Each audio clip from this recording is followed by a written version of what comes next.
الحمد لله وكفى سلام على عباده الذين اصطفى أما بعد أعوذ بالله من الشيطان الرجيم بسم الله الرحمن الرحيم خلق الموت والحياة ليبلوكم أيكم أحسن عملا سبحان ربك رب العزة عما يصفون والحمد لله رب العالمين اللهم صل على سيدنا محمد وعلى آل سيدنا محمد وبارك وسلم اللهم صل على سيدنا محمد وعلى آل سيدنا محمد وبارك وسلم اللهم صل على سيدنا محمد وعلى آل سيدنا محمد وبارك وسلم آج کے اس موسٹ ماڈرن سائنٹیفک دور میں ہر لکھا پڑا انسان کوالٹی کانشیس ہے. چنانچہ جب کوئی چیز خریدتا ہے تو اس چیز کی کوالٹی کو مد نظر رکھتا ہے. کپڑوں میں کوالٹی اچھی ہو، جوتوں میں کوالٹی اچھی ہو، گاڑی خریدنی ہے تو کوالٹی اچھی ہو، کھانے پینے کی چیزیں خریدنی ہیں تو کوالٹی اچھی ہو، حتیٰ کہ گھر خریدنا ہے تو جس میٹیریل سے بنا اس کی کوالٹی اچھی ہو. یہ کانشیسنس اتنی زیادہ ہو گئی ہے کہ آج ہر فیکٹری کے اندر کوالٹی کنٹرول ڈپارٹمنٹ بن گیا ہے. فیکٹری والے کہتے ہیں کہ اگر ہم کوالٹی کو مینٹین نہیں کریں گے تو ہمارے کسٹمر کہیں اور متوجہ ہو جائیں گے، اور جو فیکٹری اونر اچھی کوالٹی چیز بناتا ہے اس کے ریٹ بھی اچھے لگتے ہیں اور وہ چیز جلدی بک جاتی ہے، مارکیٹ میں شارٹ ہوتی ہے. تو اس لیے بنانے والے بھی کوالٹی کا خیال رکھتے ہیں، خریدنے والا بھی کوالٹی مانگتا ہے. جب چند روپاؤں کے بدلے ہم کوئی چیز خریدیں اور اس میں ہمیں کوالٹی مطلوب ہوتی ہے تو اللہ رب العزت نے اپنی جنتوں کے بدلے بندوں سے جو اعمال لینے ہیں ان میں بھی کوالٹی مطلوب ہے. چنانچہ ارشاد فرمایا خلق الموت والحیات لیبلوکم ایکم احسن عملا. اللہ تعالیٰ نے موت اور حیات کو پیدا کیا تاکہ آزمائے کہ تم میں سے کون اچھے عمل کرتا ہے. یعنی صرف چیز کی کوانٹٹی کو اللہ تعالیٰ نہیں دیکھیں گے بلکہ اس کی کوالٹی کو دیکھیں گے. اس کی مثال یوں سمجھیے کہ جس بندے نے ظہر کی نماز ادا کی اس نے تو 4 فرض ہی پڑھے، لیکن ہر بندے کو اس کے اپنے خشوع خضوع کے مطابق اجر مختلف ملے گا. اس کی مثال یوں سمجھیے کہ 1 من لوہا 1 من ہوتا ہے، 1 من تانبا 1 من ہوتا ہے، 1 من چاندی بھی 1 من، اور 1 من سونا بھی 1 من. وزن تو سب کا ایک جیسا، لیکن 1 من لوہے کی قیمت اور ہے، تانبے کی قیمت اور ہے، چاندی کی قیمت اور ہے، اور سونے کی قیمت کچھ اور ہے. جتنے لوگوں نے مسجد میں نماز پڑھی تو سب کی رکعتیں تو ایک جیسی، لیکن اللہ رب العزت ان کی خشوع خضوع اور یکسوئی کی بنا پر کسی کی نماز پر لوہے کا بھاؤ لگائیں گے، کسی پر تانبے کا بھاؤ لگے گا، کسی پر چاندی کا اور کسی پر سونے کا بھاؤ لگے گا. اور کچھ ایسے بھی ہوں گے کہ جس کو مٹی کے بھاؤ بھی قبول نہیں فرمائیں گے. چنانچہ روایات میں آتا ہے کہ جو انسان بے دھیانی کی نماز پڑھے تو نماز اس بندے کے منہ پہ واپس مار دی جاتی ہے. ایک حدیث پاک میں ہے کتنے لوگ ہیں جن کو روزہ رکھنے کے باوجود بھوکا پیاسا رہنے کے سوا کچھ حاصل نہیں ہوتا، اس لیے کہ انہوں نے بھوکا پیاسا تو رہا ہوتا ہے مگر روزے کے تمام معاملات کو صحیح طرح پورا نہیں کیا ہوتا، تو ان کا روزہ صرف بھوک پیاس ہی رہ جاتا ہے. تو ہمیں چاہیے کہ ہم اپنے اعمال کی کوالٹی کا خیال رکھیں کہ جو عمل جس انداز سے کرنا چاہیے اس کو اسی طرح سے کرنے کی کوشش کریں۔ چنانچہ سیدنا صدیق اکبر رضی اللہ تعالیٰ عنہ کا ایک قول ہے کہ چند چیزوں کی زینت چند چیزوں میں ہے، یعنی اگر وہ چیزیں ہوں تو ان چیزوں کی کوالٹی بڑھ جاتی ہے، وہ چیزیں بیوٹیفائی ہو جاتی ہیں، ان کے اوپر ایک پالش آ جاتی ہے۔ ایسے ہی سمجھ لیں کہ جیسے لکڑی کا فرنیچر جب بنتا ہے تو دیکھنے کو بھی دل نہیں چاہتا، لیکن اسی لکڑی کے فرنیچر پر جب وارنش کر دی جاتی ہے پھر اس کے اوپر ایک کوٹنگ کر دیتے ہیں جو گلاس کی طرح ہوتی ہے، اس کے بعد وہی فرنیچر اتنا خوبصورت لگتا ہے کہ انسان دیکھ کے حیران ہوتا ہے۔ تو ہم اپنے اعمال کی کوالٹی کو بہتر سے بہترین بنا سکتے ہیں۔ اب ان باتوں میں سے پہلی بات یہ کہ نعمت کی زینت شکر ادا کرنے میں ہے۔ جب کسی بندے کو اللہ رب العزت نعمت عطا کرے تو اس کو چاہیے کہ وہ اس نعمت پر اللہ کا شکر ادا کرے، تو نعمت کی زینت کو حسن مل جائے گا۔ اس لیے ارشاد فرمایا اعملوا آل داود شکرا، اے آل داود تم شکر ادا کرو، وقلیل من عبادی الشکور، اور میرے بندوں میں تھوڑے میرے شکر گزار ہیں۔ ہمیں اللہ رب العزت کی ان گنت نعمتیں حاصل ہیں، ہمیں اللہ رب العزت کا خوب شکر ادا کرنا چاہیے۔ ایک حدیث پاک میں نبی علیہ السلام نے ارشاد فرمایا 5 نعمتیں ہیں ان کی قدر کرو، زندگی کی قدر کرو موت سے پہلے، صحت کی قدر کرو بیماری سے پہلے، وقت کی قدر کرو مشغولی سے پہلے، جوانی کی قدر کرو بڑھاپے سے پہلے، مال کی قدر کرو غربت سے پہلے۔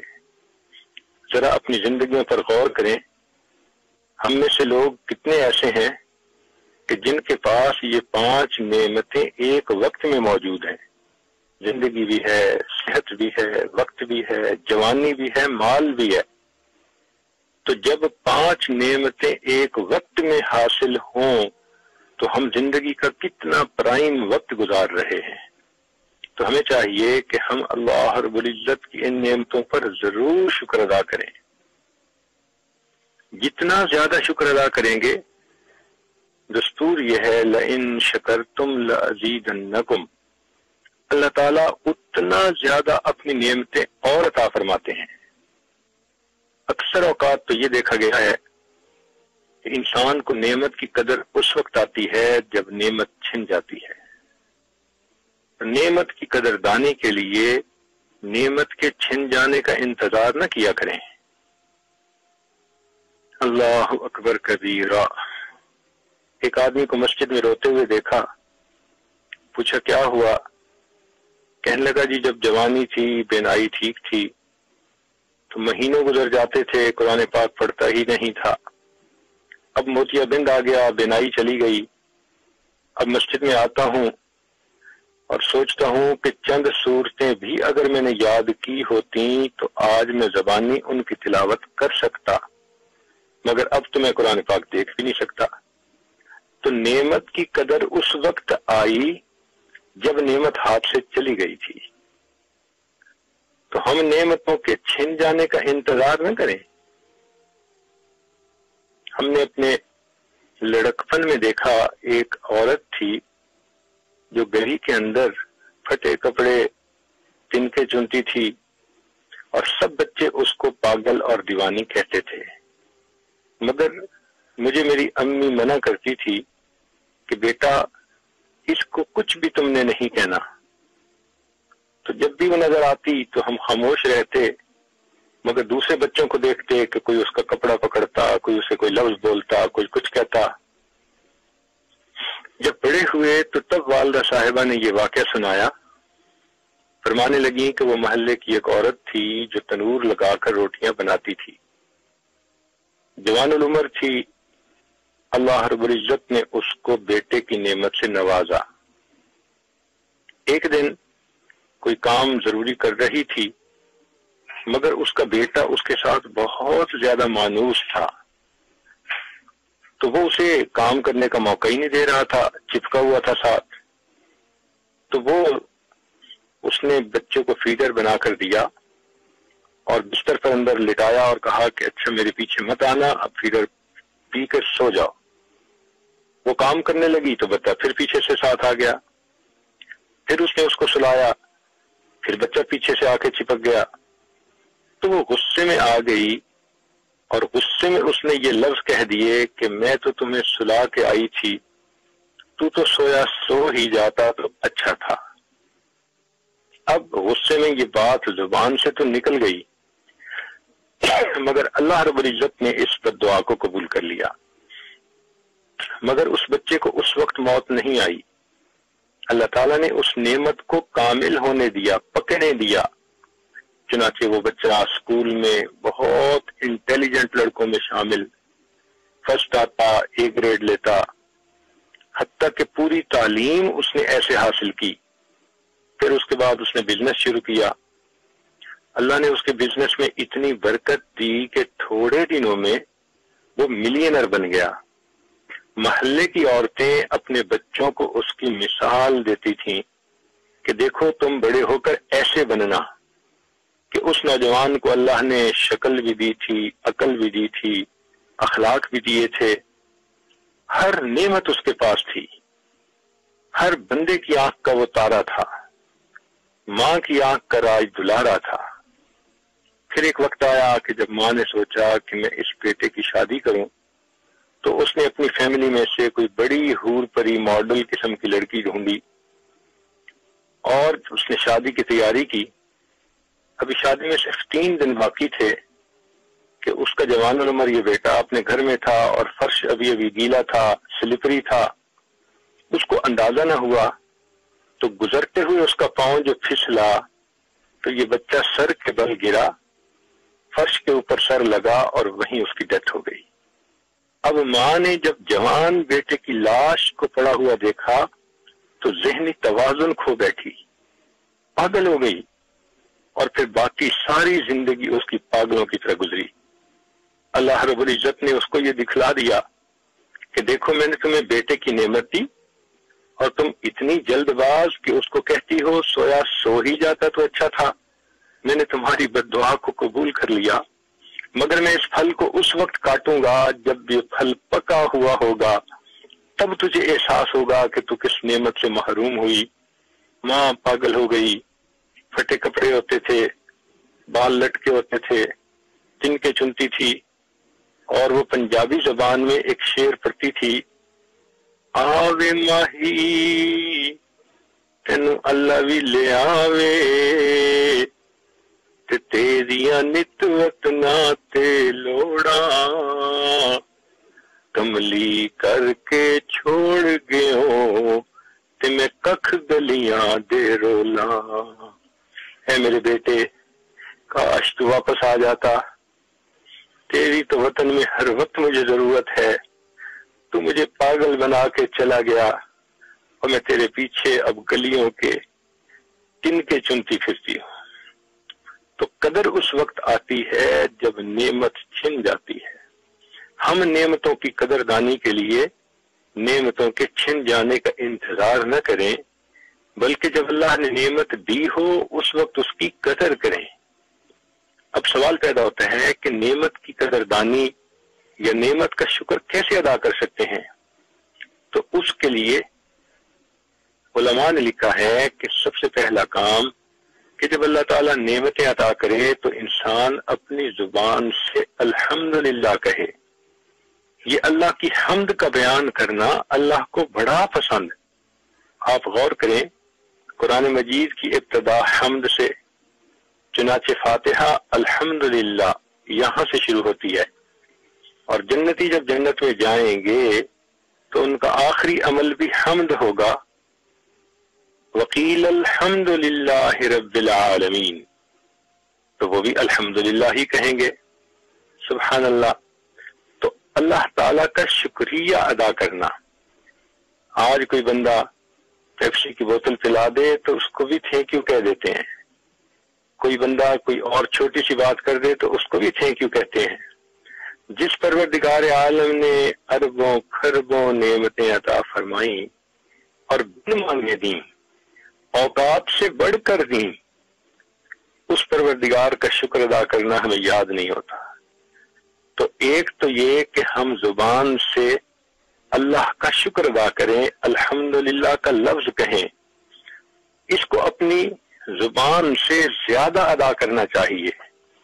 چنانچہ بات چیت میں ہمیں چاہیے کہ زیادہ الحمدللہ میں نے یہ کام کر لیا، الحمدللہ اللہ نے یہ مہربانی فرما دی، الحمدللہ، یعنی اپنی گفتگو میں الحمدللہ کا لفظ زیادہ بولا کریں، گویا یہ بھی نعمتوں کا شکر ادا کرنا ہے۔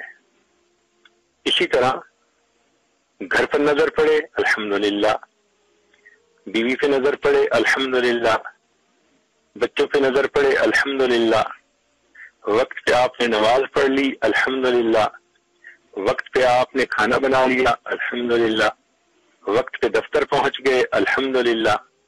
اگر اللہ تعالیٰ کوئی مصیبت ڈال دیتے، پریشانی ڈال دیتے، کوئی ایکسیڈنٹ ہو جاتا تو ہم تو اپنے وقت پہ یہ کام نہ کر سکتے۔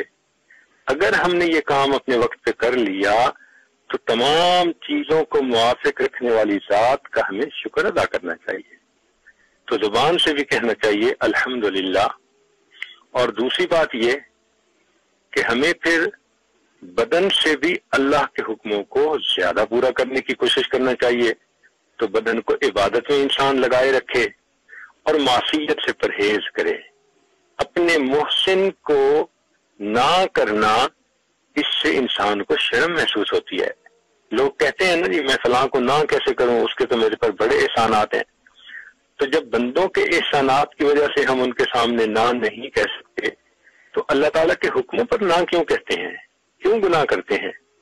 تو ہمیں اللہ رب العزت کی نعمتوں کا شکر ادا کرنا چاہیے تاکہ اللہ تعالیٰ کی نعمتیں اور زیادہ ہمیں نصیب ہو جائیں۔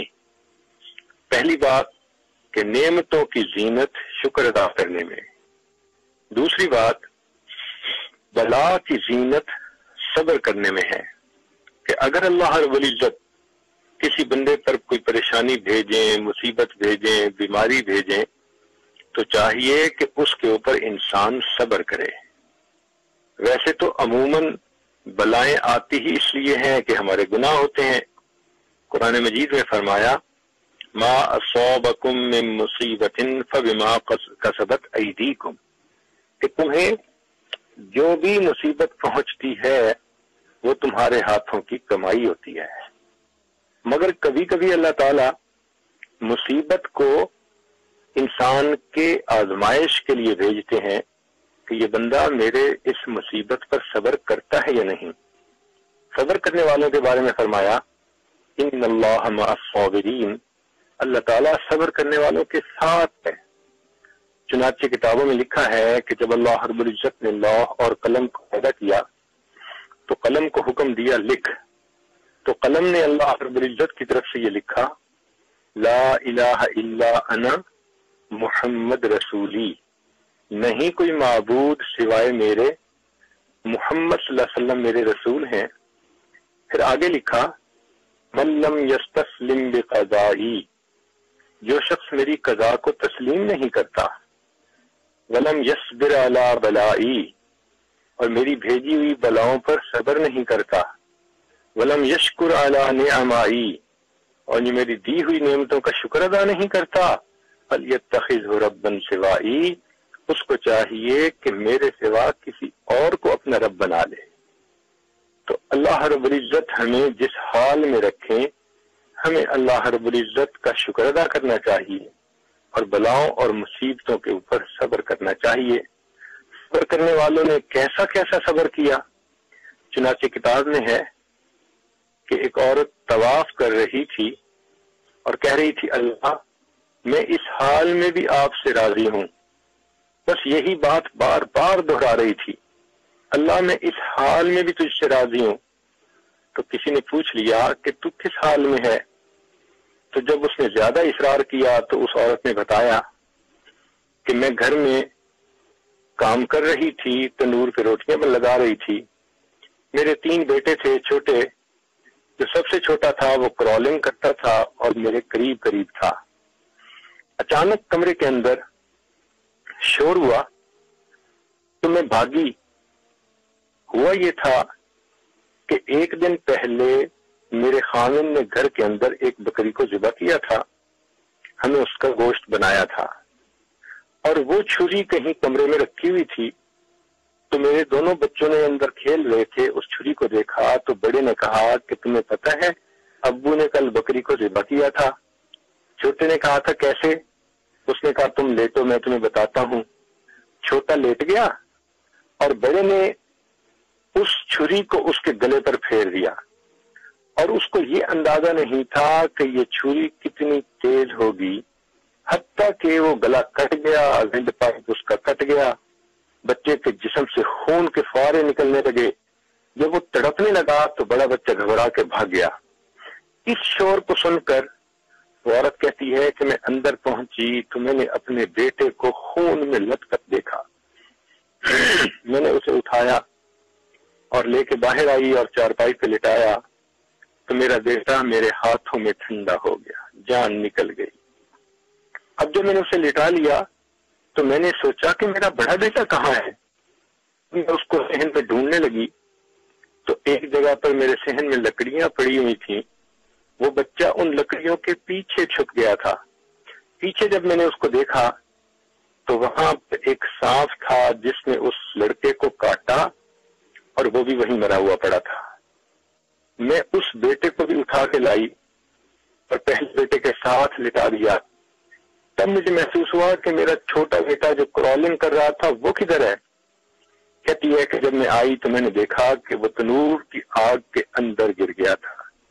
اس کی جلتی ہوئی لاش کو میں نے اندر سے نکالا اور تینوں بیٹوں کو میں نے ایک ساتھ لٹایا، اور اللہ رب العزت کے اس معاملے کے اوپر میں نے صبر کیا اور ان کو نہلایا، کفنایا، پھر دفن کے لیے بھیج دیا، اور اس کے بعد میں عمرہ کرنے آ گئی اور میں طواف کر کے اللہ سے یہی کہہ رہی ہوں اللہ میں اس حال میں بھی تجھ سے راضی ہوں۔ اللہ اکبر کبیرہ، لوگوں پر کیسی کیسی بلائیں اور کیسی کیسی مصیبتیں آتی ہیں، اور اللہ کی شان کے صبر کرنے والے کیسا کیسا صبر کر دیتے ہیں۔ یہ یاد رکھیں کہ بے صبری سے بلا نہیں ٹلتی، بلکہ اس مصیبت پر ملنے والا اجر ضائع ہو جاتا ہے۔ اس لیے شیطان یہ چاہتا ہے کہ چھوٹی چھوٹی باتوں پر بے صبری کا مظاہرہ کرے۔ آج جتنی اللہ کی ہم پر نعمتیں ہیں اتنا ہی ہم بے صبر ہوتے جا رہے ہیں۔ ذرا ذرا سی بات پہ اللہ کے شکوے اور اللہ تعالیٰ سے ناراضگی کا اظہار، یہ چیز انتہائی نامناسب ہے۔ ہمارے سلسلہ نقشبندیہ کے ایک بزرگ تھے، حضرت قاسم بن محمد بن ابو بکر صدیق اللہ عنہ، یہ سیدنا صدیق کے عنہ کے پوتے تھے۔ انہوں نے ایک عجیب بات کہی، فرماتے تھے کہ استقبال المصائب بالتجمل، کہ جب انسان پر مصیبت آئے تو وہ خوبصورتی سے اس کا استقبال کرے، یعنی حلم کے ساتھ، پیشنس کے ساتھ، صبر کے ساتھ۔ تو استقبال المصائب بالتجمل ومواجہۃ النعم بالتذلل، اور اللہ تعالیٰ اگر کسی بندے کو نعمتیں عطا کرے تو نعمتوں کا استقبال عاجزی کے ساتھ کرنی چاہیے۔ جتنی نعمتیں بڑھتی جائیں اتنا انسان عاجزی زیادہ کرتا چلا جائے۔ اور اس کی روشن مثال ہمارے آقا اور سردار حضرت محمد مصطفیٰ احمد مجتبی صلی اللہ علیہ وسلم جب آپ فتح مکہ کے وقت مکہ مکرمہ میں فاتح بن کے داخل ہو رہے تھے، تو روایت میں آتا ہے کہ آپ صلی اللہ علیہ وسلم سواری پہ سوار تھے اور اتنا سر جھکا ہوا تھا کہ پیشانی مبارک سواری کے گردن کے بالوں کے ساتھ لگ رہی تھی، اور آپ اس وقت اللہ رب العزت کی حمد ان لفظوں سے بیان کر رہے تھے، الحمدللہ وحدہ نصر عبدہ وہزم الاحزاب وحدہ۔ ہمیں بھی چاہیے کہ ہم اللہ رب العزت کی دی ہوئی نعمتوں کا شکر ادا کیا کریں، اور اللہ رب العزت کی طرف سے بھیجی ہوئی بلا کے اوپر صبر کیا کریں۔ صبر کرنے والا بھی جنتی اور شکر کرنے والا بھی جنتی۔ تیسری چیز فرمائی کہ محسن کی زینت احسان نہ جتلانے میں ہے۔ اگر ہمیں اللہ تعالیٰ توفیق دے اور ہم کسی کے ساتھ کوئی اچھا کریں، بھلائی کریں، ہمیں چاہیے کہ ہم پھر اس کو بار بار ریمائنڈ نہ کرواتے رہا کریں۔ قرآن مجید میں اللہ تعالیٰ فرماتے ہیں لا تبطلوا صدقاتکم بالمن والاذی، کہ تم اپنے صدقات کو احسان جتلا کر اور تکلیف پہنچا کر ضائع مت کرو۔ چنانچہ ہمارے بزرگوں نے فرمایا نیکی کر دریا میں ڈال، کہ انسان نیکی کرے اور ایسے جیسے دریا میں ڈال کے کسی چیز کو بھول گئے، احساس ہی نہ دلائے۔ اللہ اکبر کبیرہ۔ صحابہ رضی اللہ تعالیٰ عنہم نے جب کسی شخص کی مدد کرنی ہوتی تھی تو وہ کیا کرتے تھے کہ اس دن میں چیزیں خرید کر ایک گٹھری بنا کر رکھ لیا کرتے تھے۔ جب رات کا وقت آتا تھا تو وہ جا کر ان گھر والوں کا دروازہ کھول کر ان کے اندر وہ گٹھڑی رکھ کر دروازہ بند کر دیتے تھے، رک کر لکھ دیتے تھے کہ یہ چیز آپ کے لیے کسی کی طرف سے ہے، پتہ ہی نہیں چلتا تھا کون دے گیا۔ یعنی وہ اس طرح سے احسان کرتے تھے کہ پتہ ہی نہ چلے کہ یہ کس نے کیا۔ چنانچہ امام زین العابدین رحمۃ اللہ علیہ کے بارے میں آتا ہے کہ اللہ رب العزت نے بہت خوبصورت اور نازک جسم دیا تھا، بہت گلفام بدن تھے، شہزادے تھے۔ چنانچہ جب ان کی وفات ہوئی تو غسل دینے والے نے دیکھا کہ ان کے کندھے کے اوپر ایک کالے رنگ کا نشان ہے، تو وہ بڑا حیران ہوا۔ اہل خانہ سے پوچھا گیا تو انہوں نے کہا کہ ہمیں بھی معلوم نہیں کہ یہ نشان کس وجہ سے ہے۔ بہرحال جب چند دن گزر گئے ان کی وفات کو تو جو اس وقت نادار تھے، معذور تھے، بوڑھے تھے، ان کے گھروں سے یہ آواز آئی وہ کہاں گیا جو رات کے وقت ہمارے گھروں میں پانی پہنچایا کرتا تھا۔ تب پتہ چلا کہ وہ رات کے اندھیرے میں پانی پہنچاتے تھے، لوگوں کو پتہ بھی نہیں چلنے دیتے تھے کہ یہ پانی کون بھر کے گیا۔ سبحان اللہ، یہ ہے نیکی کرنے کا مزہ، کہ انسان احسان بھی کرے اور جتلائے بھی نہیں۔ عبداللہ بن مبارک رحمۃ اللہ علیہ کے بارے میں آتا ہے وہ سفر کرتے تھے علم کی تلاش میں۔ ایک شہر میں ایک سرائے تھی تو وہاں رکتے تھے۔ ایک نوجوان سے کچھ شناسائی ہو گئی۔ ایک مرتبہ پتہ چلا کہ اس نوجوان کے لین دین کا کوئی معاملہ تھا جو وہ وقت پہ نہ کر سکا، تو جس بندے کا پیسہ تھا اس نے پولیس والوں کو بتا کر اس کو جیل میں ڈلوا دیا۔ تو وہ جیل میں ہے تو عبداللہ بن مبارک رحمۃ اللہ علیہ تھانے دار کے پاس گئے اور اس سے پوچھا کہ کتنے پیسے دے کر اس کو چھڑوایا جا سکتا ہے۔ اس نے کہا اتنے۔ تو آپ نے وہ پیسے ادا کر دیے اور تھانے دار سے یہ وعدہ لیا کہ آپ اس نوجوان کو چھوڑ دیں گے مگر میرا نام ڈسکلوز نہیں کریں گے، اور وہاں سے چلے گئے۔ نوجوان کو تھانے دار نے کہا جی کہ بندے نے تمہارا قرض ادا کر دیا لہٰذا تم جاؤ۔ اب وہ حیران کہ وہ کون شخص ہے تو اسے پتہ نہ چلا۔ چند مہینے کے بعد پھر عبداللہ بن مبارک رحمۃ اللہ علیہ سے اس کی ملاقات ہوئی تو اس نے کہا کہ جی میں اس طرح گرفتار ہو گیا تھا، کوئی اللہ کا نیک بندہ آیا جس نے قرضہ میری طرف سے دے دیا اور مجھے اس کے نام کا پتہ ہی نہیں۔ عبداللہ ابن مبارک رحمۃ اللہ علیہ خاموش رہے۔ جب ان کی وفات ہوئی تب تھانے دار نے اس نوجوان کو ایک موقع پر بتایا کہ وہ شخص تو عبداللہ ابن مبارک تھے۔ اس کو کہتے ہیں کہ انسان دائیں ہاتھ سے اس طرح نیکی کرے کہ بائیں ہاتھ کو پتہ بھی نہ چلے۔ امام اعظم ابو حنیفہ رحمۃ اللہ علیہ کا مشہور واقعہ ہے کہ وہ ایک دن دوپہر کے وقت دھوپ کے اندر کھڑے تھے، پسینہ پسینہ۔ ایک آدمی نے ان کو دیکھا تو اس نے کہا کہ حضرت یہ مکان کے ساتھ دیوار کا جو سایہ ہے اس میں کھڑے ہو جائیے۔ تو امام صاحب نے جواب دیا کہ یہ مکان ایک ایسے آدمی کا ہے جس نے مجھ سے ادھار پیسے لیے تھے اور آج کی ڈیٹ اس نے مجھے دی تھی کہ میں ان پیسوں کو واپس کروں گا، تو وہ پیسے لینے کے لیے آیا ہوں۔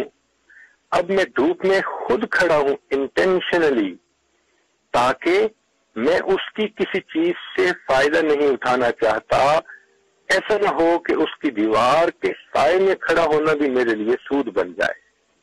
آپ سوچئے کس قدر وہ اس بات سے بچتے تھے اور اللہ ہی کی رضا کے لیے یہ کام کرتے تھے۔ اس عاجز نے اپنی والدہ صاحبہ کو اپنی زندگی میں دیکھا، بالکل یہ صفت ان کے اندر 100% موجود تھی۔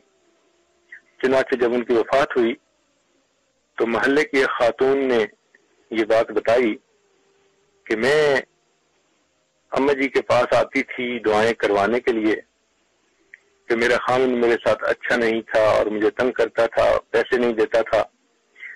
تو والدہ صاحبہ نے مجھے کچھ پیسے دینے کا جو ہے وہ سلسلہ شروع کر دیا۔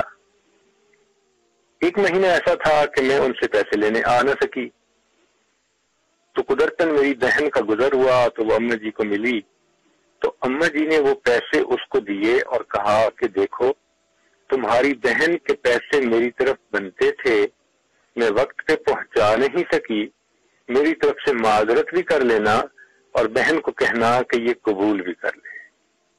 تو وہ بہن گئی اور اس نے دوسری بہن کو کہا کہ تمہارے پیسے جو ان پر بنتے تھے وہ انہوں نے واپس دیے ہیں۔ اب وہ عورت بڑی حیران کہ میرے پیسے بنتے تھے۔ چنانچہ وہ پھر بعد میں تصدیق کرنے کے لیے آئی تو اس نے کہا کہ اماں جی میرے پیسے بنتے تھے۔ تب اماں جی نے بات سمجھائی کہ بیٹا وہ تمہاری بہن تھی، اگر میں بتا دیتی کہ میں تمہاری سپورٹ کرتی ہوں تو تمہاری اس کی نظر میں عزت گر جاتی۔ میں نے اس کو قائم رکھنے کے لیے یہ الفاظ کہے کہ تمہارے پیسے میری طرف بنتے تھے جو میں تمہیں پہنچا نہیں سکی، تاکہ تمہاری وقار بھی تمہاری بہن کی نظر میں رہے اور یہ پتہ بھی نہ چلے کہ میں کوئی عمل کرتی بھی ہوں یا نہیں کرتی۔ اس کو کہتے ہیں نیکی کر اور دریا میں ڈال۔ اور اسی طرح بڑی ہمشیرہ نے یہ واقعہ سنایا کہ والدہ صاحبہ کی وفات کے بعد ایک عورت آئی اور اس نے یہ واقعہ سنایا کہ پہلے محلے میں رہتی تھی تو والدہ صاحبہ کچھ میری سپورٹ کرتی رہتی تھی، پھر خامن نے مکان بدل لیا تو اس عورت کو دوسری جگہ جانا پڑا، کئی مہینے اس کی ملاقات نہ ہوئی۔ ہمشیرہ کہتی ہیں کہ ایک دن والدہ صاحبہ مجھے پوچھنے لگیں کہ فلاں عورت پتہ نہیں کس حال میں ہے، بیچاری کئی دن سے تو وہ ملنے بھی نہیں آ سکی۔ اللہ تعالیٰ کی شان کے کچھ دنوں کے بعد وہ عورت مجھے ایک جگہ ملی تو میں نے اس سے پوچھا تو اس نے مکان کی نشاندہی کی کہ اب میں نے مکان بدل لیا، اب میں فلاں گلی میں رہتی ہوں۔ تو میں نے گھر آ کے والدہ صاحبہ کو بتایا تو اماں جی اس وقت بوڑھی تھیں اور ان کے لیے چلنا بہت مشقت والی بات تھی۔ اسی وقت تیار ہو گئی اور کہنے لگی مجھے اس کے گھر لے جاؤ، میں نے اس سے ملنا ہے۔ تو میں نے کہا اماں جی اگر اس کو کوئی چیز دینی ہے پہنچانی ہے تو میں پہنچا دیتی ہوں۔ اماں جی نے کہا نہیں مجھے ملنا ہے۔ میں والدہ صاحبہ کو لے کے چلی، اس کے راستے میں 3 جگہ اماں جی کو بیٹھنا پڑا چونکہ تھکن بہت ہو جاتی تھی۔ اس طرح ہانپتے کانپتے بالآخر وہاں پہنچ گئیں اور اس سے ملی اور بس 2-4 منٹ کے بعد کہنے لگی بیٹی واپس چلو۔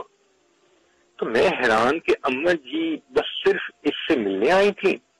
میں واپس لے آئی۔ جب والدہ صاحب کی وفات ہوئی تو وہ عورت آئی تو وہ کہنے لگی کہ دیکھو تم اپنی والدہ کو لے کے آئی مگر تمہاری والدہ نے اس طرح مجھے پیسے دیے کہ تمہیں بھی پتہ نہیں چلنے دیا۔ اب غور کرو کہ جو بیٹی لے کے جا رہی ہے اس کو بھی پتہ نہیں چلنے دیا کہ میں نے کیا دیا اور کیا نہیں دیا۔ یہ ہوتا ہے محسن کی زینت احسان نہ جتلانے کے۔ اور آج اللہ اکبر خامد بیوی پہ احسان جتلا رہا ہوتا ہے، میں نے تمہیں گھر لے کے دیا، میں نے تمہیں کپڑے لے کے دیے، میں نے تمہارے اوپر یہ خرچ کیا۔ بھئی خامد کی تو ذمہ داری ہوتی ہی ہے۔ احسان چڑھا کر اپنے اس عمل کو اللہ کے ہاں ضائع کیوں کرتے ہو؟ یہ عجیب بات ہے کہ انسان کوئی اچھا کام کر لیتا ہے تو پھر چاہتا ہے کہ اگلا بار بار تھینک یو کرے اور شکریہ ادا کرے اور اس کے بدلے دوسرے بندے کے سامنے عاجزی سے پیش آئے، گویا اپنے سارے بل ادھر ہی پے کروا لیتا ہے، اور ان نیکیوں کے اوپر جب پیڈ آف لکھا ہوگا تو قیامت کے دن تو پھر اللہ کے ہاں اس کا کوئی اجر نہیں ہوگا کہ تمہیں تو دنیا میں اس لیے ذہن میں رکھنا، یہ جو لوگ تعریفیں کرتے ہیں، کسی نے فلاں کہہ دیا، کسی نے فلاں کہہ دیا، کسی نے فلاں الفاظ بول دیے، یہ سب ان نیکیوں کے ریٹرن ہے جو انسان کو اسی دنیا میں مل جاتی ہے۔ سیدہ عائشہ صدیقہ رضی اللہ تعالیٰ عنہ فقیر کو صدقہ دیتی تھیں، پیسے دیتی تھیں، اور دروازے کے قریب کھڑے ہو کے سنتی تھیں کہ اس نے کیا دعا دی۔ جو دعا فقیر دیتا تھا آپ وہی دعا اس فقیر کو دیتی تھیں کہ یہ دعائیں ہی کہیں اس کا بدلہ نہ بن جائیں، میں بھی اس کو دعا دیتی ہوں اور اس عمل کا اجر تو مجھے قیامت کے دن اللہ سے چاہیے۔ اس کو کہتے ہیں محسن کی زینت احسان کو نہ جتلانا۔ چوتھی بات، نماز کی زینت خشوع اور خضوع میں ہے، یعنی انسان جتنا سکون سے تسلی سے نماز ادا کرے گا اتنا ہی زیادہ اس کو نماز کے اوپر اجر ملے گا۔ اس لیے حدیث پاک میں ہے کہ متقی بندے کی 2 رکعت غیر متقی بندے کی 1000 رکعت سے بھی زیادہ افضل ہوتی ہے۔ تو کچھ لوگوں کے تو 2 سجدے ہی ہماری پوری زندگی کی نمازوں سے زیادہ اجر والے ہوں گے۔ اس لیے ہمیں چاہیے کہ جب مصلی پہ کھڑے ہوا کریں تو تسلی سے نماز پڑھنے کی عادت ڈالیں۔ بھاگی دوڑی کی نماز یہ اللہ کے ہاں قبولیت نہیں پاتی، اور آج تو حالت اکثر ایسی دیکھی کہ کھڑے نماز میں ہوتے ہیں اور پہنچے ہوئے گلی کوچہ بازار میں ہوتے ہیں۔ ہماری نمازوں کی حالت تو ایسے بن گئی ہے جیسے ہم نے دیکھا کہ ایروپلین کے سفر کرتے ہوئے کچھ لوگ اپنی سیٹ پہ بیٹھے اونگ رہے ہوتے ہیں، اور جب لینڈنگ ہوتی ہے اور پہیے اس جہاز کے زمین پر لگتے ہیں تو اس وقت ان کی آنکھ کھلتی ہے اور ان کو فیل ہوتا ہے اوہو لینڈنگ ہو گئی۔ ہمارا بھی یہی حال کہ بس ہم بھی نماز کے اندر ہوتے ہیں اور پرواز کر رہے ہوتے ہیں خیالات کی دنیا میں، اور جب السلام علیکم ورحمۃ اللہ ہم کہتے ہیں تو اس طرح ہم محسوس کرتے ہیں کہ جیسے لینڈنگ ہو گئی اور ہم بھی نماز سے باہر نکل آئے۔ ایسی نماز اللہ کے ہاں کیا اجر پائے گی؟ کوشش یہ کرنی کوشش کریں کہ نماز کو پرسکون طریقے سے ادا کیا کریں۔ امام اعظم ابو حنیفہ رحمۃ اللہ علیہ کی نماز ایسی تھی کہ لوگ کہتے ہیں کہ ان کے زمانے میں ان جیسی پروقار نماز دوسرا کوئی نہیں پڑھتا تھا۔ اللہ اکبر کبیرہ، جب اس نماز کو دیکھ کے لوگوں کو پیار آتا ہے تو پھر اللہ تعالیٰ کو کتنا پیار آتا ہوگا۔ اللہ سے مانگے بھی صحیح کہ اللہ تعالیٰ ہمیں نماز کی ایسی حضوری عطا فرمائے، خشوع خضوع عطا فرمائے کہ بس ہماری نماز ہمارے لیے اللہ سے ملاقات کا سبب بن جائے۔ 5ویں چیز فرماتے تھے کہ خوف کی زینت گناہ کو چھوڑنے میں۔ اب دیکھیے کہ انسان کئی دفعہ سوچتا ہے کہ مجھ پر اللہ کا بڑا خوف، اب اس خوف کا نتیجہ تو یہی ہونا چاہیے نا کہ ہم گناہوں کو چھوڑ دیں۔ اگر ہم گناہ ہی نہیں چھوڑتے تو معلوم ہوا کہ اللہ کا خوف اپنی پوری کیفیت کے ساتھ ہمیں حاصل نہیں ہے۔ وَأَمَّا مَنْ خَافَ مَقَامَ رَبِّهِ وَنَهَى النَّفْسَ عَنِ الْهَوَىٰ فَإِنَّ الْجَنَّةَ هِيَ الْمَأْوَىٰ۔ تو معلوم ہوا کہ انسان اپنے گناہوں کو چھوڑے گا تو یہ گویا اللہ کے خوف کے ہونے کی علامت ہوگی۔ امام غزالی رحمۃ اللہ علیہ نے فرمایا کہ بڑا عالم وہ ہوتا ہے کہ جس پر گناہوں کی مضرتیں کھل جائیں تاکہ وہ گناہوں سے بچ سکے۔ تو ہمیں یہ کوشش کرنی چاہیے کہ جسم کے ایک ایک عضو کو گناہوں سے بچائیں۔ آنکھ خطا نہ کرے، زبان خطا نہ کرے، کان سے کوئی غلط بات نہ سنے، ہاتھ کسی ایسی چیز کو نہ لگائیں جس کو لگانا ہمارے لیے جائز نہ ہو، چل کے اس جگہ نہ جائیں جدھر گناہ ہو۔ جسم کے ہر عضو کے گناہوں سے بچیں، تو گویا ایسا شخص اللہ رب العزت کے ہاں مقبول بندہ۔ حدیث پاک میں ہے، نبی الاسلام نے ایک صحابی کو فرمایا اتق المحارم تکن عابد الناس، کہ تم گناہوں کو چھوڑ دو گے تو انسانوں میں سب سے زیادہ عبادت گزار بندے بن جاؤ گے۔ اللہ اکبر۔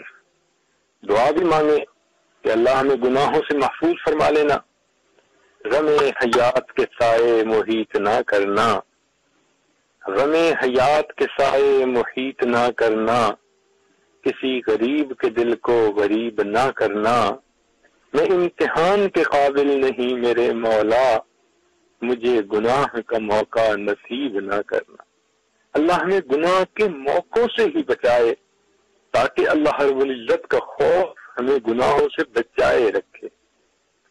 ساتویں چیز فرمائی کہ علم کی زینت، چھٹی چیز فرمائی کہ طالب علم کی زینت عاجزی میں ہے، یعنی جو شخص طالب علم ہو تو اس کو چاہیے کہ اس کے اندر عاجزی بھی زیادہ ہو۔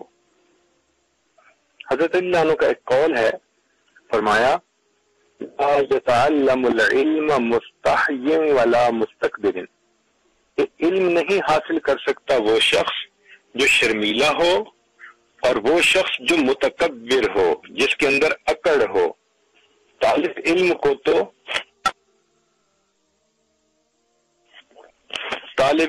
کو تو جھکنا چاہیے اور عاجزی اختیار کرنی چاہیے، تب جا کر علم اس کو نصیب ہوگا۔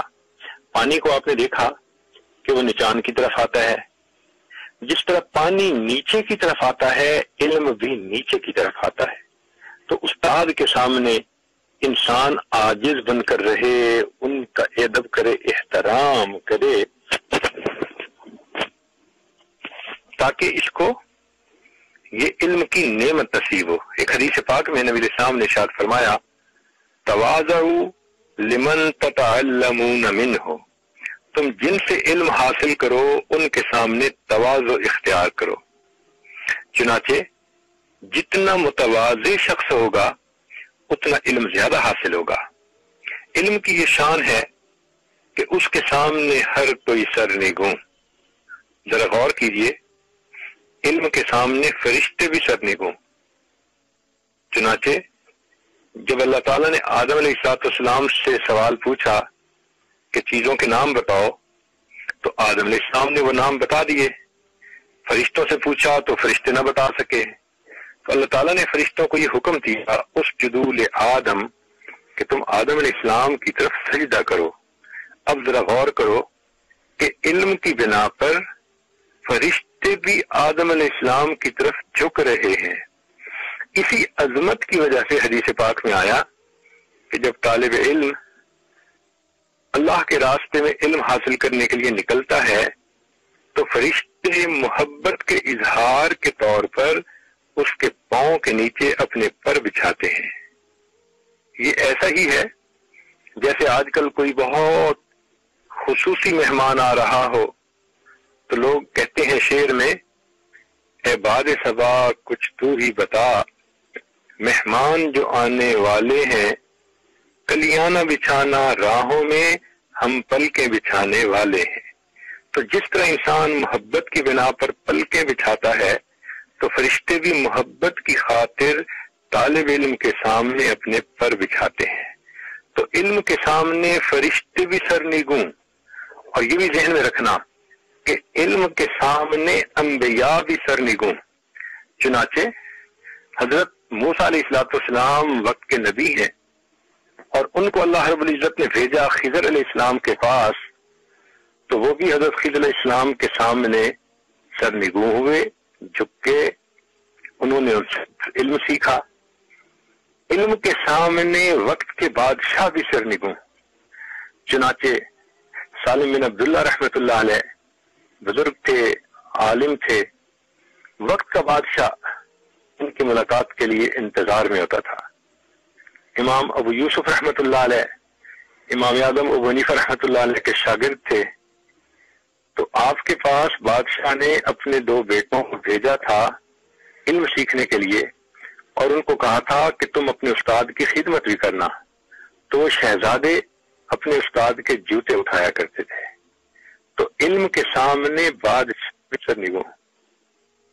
عطا ابن ابی رواح رحمت اللہ علیہ یہ یمن سائیڈ کے تھے، رنگ کالا تھا، ہونٹ موٹے تھے، شکل انوکھی تھی، یہ حدیث کا درس دیتے تھے، اور وقت کا بادشاہ دروازے پر ان کی ملاقات کے لیے ایک ایک گھنٹہ انتظار میں کھڑا ہوتا تھا۔ تو فرمایا کہ طالب علم کی زینت عاجزی میں ہے۔ ساتویں چیز فرمائی کہ علم کی زینت حلم میں ہے۔ حلم کہتے ہیں پیشنس کو، ٹالرنس کو۔ تو گویا انسان کے اندر علم جتنا زیادہ ہو اس کی ٹالرنس اتنی زیادہ ہونی چاہیے۔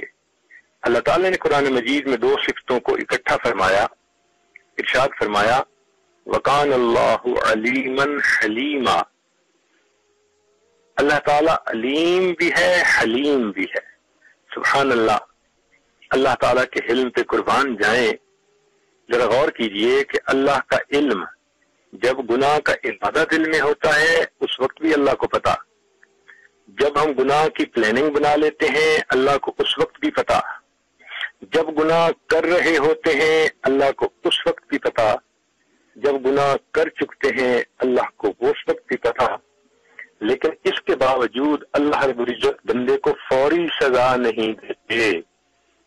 یہ فوری سزا نہ دینا یہ اللہ کا حلم ہے۔ اللہ تعالیٰ گناہ کرنے پر اس کا رزق بند نہیں کرتے۔ یہ نہیں کہتے کہ چونکہ تم نے میری نافرمانی کی آج کے بعد تیرا روٹی پانی بند۔ اللہ تعالیٰ رزق بند نہیں کرتے۔ پھر تیسری بات دیکھو کہ اللہ تعالیٰ گناہ کرنے پر صحت بھی نہیں چھینتے کہ اگر تم نے بدنظری کی تو تمہاری بینائی ختم، ایسا بھی نہیں ہوتا۔ اور پھر ان تمام چیزوں کے بعد دیکھیے کہ گناہوں کے بعد بھی اللہ پردے ڈال دیتے ہیں اور لوگوں کی زبانوں سے تعریفیں کروا دیتے ہیں۔ یہ ستر پوشی اللہ کے علم کی دلیل ہے۔ اللہ تعالیٰ کے علم پہ قربان جائیں۔ نبی علیہ الصلوۃ والسلام بھی بہت حلیم متبع تھے، اتنے زیادہ کہ انسان حیران ہو جاتا ہے۔ چنانچہ جوانوں کے ساتھ حلم، بوڑھوں کے ساتھ حلم، بچوں کے ساتھ حلم، منافقین کے ساتھ حلم۔ چند مثالیں سن لیجئے۔ ایک نوجوان نبی علیہ السلام کی خدمت میں حاضر ہوئے اور آ کر انہوں نے ایک بات کہی عجیب سی کہ اے اللہ کے پیارے حبیب صلی اللہ علیہ وسلم مجھے زنا کی اجازت دے دیجیے۔ نبی علیہ السلام نے انہیں جواب میں فرمایا کہ کیا تم چاہتے ہو کہ کوئی تمہاری بیٹی سے زنا کرے؟ نہیں، بیوی سے نہیں، بہن سے نہیں، ماں سے نہیں۔ تو فرمایا بھئی تم جس سے بھی زنا کرو گے یا کسی کی بیوی ہوگی یا بیٹی ہوگی یا بہن ہوگی یا ماں ہوگی، اور جس طرح تم پسند نہیں کرتے تو وہ لوگ بھی پسند نہیں کرتے۔ پھر اس کے بعد نبی علیہ السلام نے اس صحابی کے سینے پر ہاتھ رکھ کر دعا دی۔ وہ کہتے ہیں کہ میرے سینے میں ایسی ٹھنڈک پڑی کہ اس کے بعد جتنی نفرت مجھے زنا سے تھی کسی اور گناہ سے اتنی نفرت نہیں تھی۔ دیکھیے علم، آج اگر کسی عالم کے سامنے کوئی نوجوان آ کر ایسی بات کہہ دے تو وہ تو شروع ہی کرے گا بدتمیز، تم ایسی بات کر رہے ہو، تمہیں شرم نہیں آتی، تم ایسے۔ اللہ اکبر، اللہ کے پیارے حبیب صلی اللہ علیہ وسلم کا معاملہ دیکھیے کتنا حلم تھا۔ بوڑھوں کے ساتھ حلم۔ چنانچہ ایک دیہاتی آیا اور نبی علیہ الصلوۃ والسلام کے مجلس میں کچھ دیر بیٹھا رہا، پھر اسے یورینیشن کی ضرورت پیش آئی تو وہ باہر نکلا کمرے سے، مسجد کا ہی صحن تھا اور اس کو یہ اندازہ نہیں تھا کہ یہ مسجد کا کورٹ یارڈ ہے، تو وہیں دیوار کے ساتھ بیٹھ کے اس نے یورینیشن شروع کر دی۔ نبی علیہ الصلوۃ والسلام نے اس کو نہ ڈانٹا، نہ اس کو کوئی گالی دی، نہ اس کو سخت سست کہا، نہ لوگوں کے سامنے رسوا کیا، بلکہ جب وہ آیا تو نبی علیہ السلام نے سمجھایا کہ دیکھو اللہ تعالیٰ عظیم ہے، عظمتوں والے ہیں، اور اللہ تعالیٰ کا گھر بھی اللہ کا گھر ہے، ہمیں چاہیے کہ اس کو پاکیزہ اور صاف ستھرا رکھا کریں۔ تو اس کے اندر کوئی ایسی چیز نہ ڈالیں جو نجاست ہو۔ اس کو جب پتہ چلا تو وہ کہنے لگا کہ اے اللہ کے نبی صلی اللہ علیہ وسلم میں آج کے بعد مسجد کا بڑا لحاظ اور خیال رکھوں گا اور کبھی میں مسجد میں کوئی ایسا عمل نہیں کروں گا۔ تو دیکھیے نبی علیہ السلام کا علم کہ بات کو کتنے اچھے طریقے سے ان کو بتایا۔ منافقین نبی علیہ السلام کے سامنے زندگی گزارتے تھے، اللہ نے ان کے نام بھی بتا دیے تھے، فلاں بندہ منافق، فلاں بندہ منافق، فلاں بندہ، لیکن نبی علیہ السلام کا علم دیکھیے کہ اس کے باوجود نبی علیہ السلام ان کے ساتھ اچھے انداز سے زندگی گزارتے تھے۔ اللہ اکبر۔ امام اعظم ابو حنیفہ رحمۃ اللہ علیہ کو بھی اللہ نے بہت علم دیا تھا۔ چنانچہ ایک مرتبہ آپ بازار سے گھر کی طرف جا رہے تھے تو ایک نوجوان کو کسی معاملے میں کوئی آپ سے رنجش تھی، اس نے آپ کو برا بھلا کہنا شروع کر دیا۔ چلتے رہے، پھر آپ ایک جگہ رک گئے تو اس نے کہا کہ آپ رک کیوں گئے؟ تو آپ نے فرمایا کہ دیکھو میرا گھر سامنے ہے، میں اس لیے رک گیا کہ آپ کو جو کہنا ہے آپ کہہ لیں، اس کے بعد میں اپنے گھر میں داخل ہوں گا۔ یہ صفت دیکھ کر وہ نوجوان اتنا حیران ہوا کہ اس نے اپنے دل سے آپ کے خلاف کوئی جو کیفیت تھی وہ ختم کر دی اور آپ کے چاہنے والوں میں وہ شامل ہو گیا۔ اللہ اکبر کبیرہ۔ امام ابو یوسف رحمۃ اللہ علیہ جو امام اعظم ابو حنیفہ رحمۃ اللہ علیہ کے شاگرد تھے، وہ وقت کے چیف جسٹس بن گئے تھے، یعنی سب قاضیوں کے اوپر بڑے قاضی تھے۔ سپریم کورٹ کا جیسے چیف جسٹس ہوتا ہے وہ ایسے تھے، اور بادشاہ نے ان کی بڑی تنخواہ متعین کی تھی۔ ایک مرتبہ ایک نوجوان آیا ان سے کوئی مسئلہ پوچھنے کے لیے، تو جب اس نے مسئلہ پوچھا تو انہوں نے آگے سے فرما دیا لا ادری، مجھے نہیں پتا۔ تو وہ نوجوان غصے میں آ گیا اور غصے میں آ کر کہنے لگا کہ تمہاری تنخواہ تو آدھے بیت المال کے برابر ہے، اور مسئلہ پوچھا جائے تو آپ کہتے ہو کہ مجھے پتہ نہیں ہے مسئلے کا۔ تو امام ابو یوسف رحمۃ اللہ یہ سن کر مسکرائے اور جواب میں فرمایا کہ دیکھو مجھے تنخواہ ملتی ہے میرے علم کی بنا پر، اس لیے آدھے بیت المال کے برابر ملتی ہے۔ اگر تنخواہ مجھے میری جہالت کے مطابق ملتی تو پورے بیت المال سے بھی زیادہ تنخواہ ملتی۔ یہ بات سن کر اس نوجوان کا غصہ ٹھنڈا ہوا اور اس نے معافی مانگ لی۔ تو دیکھیے کہ ان لوگوں کا سینہ کتنا وسیع ہوتا تھا۔ آج گھروں کے اندر کتنے لوگ ہیں جو اپنی بیویوں کے ساتھ حلم کی زندگی گزارتے ہیں، بچوں کے ساتھ حلم کی زندگی، ماں باپ کے ساتھ حلم کی زندگی، دوست احباب کے ساتھ حلم کی زندگی، ورنہ تو کئی مرتبہ طبیعتیں ایسی ہوتی ہیں ذرا سی بات پہ فوراً آگ بگولا ہو جاتے ہیں۔ یہ چیز مناسب نہیں۔ ہمارے اکابر میں حضرت مولانا شیخ علی تھانوی رحمۃ اللہ علیہ ایک مرتبہ کہیں بیان کے لیے تشریف لے گئے تو مجمع میں کوئی بدعتی تھا، اس نے ایک رکعہ لکھا،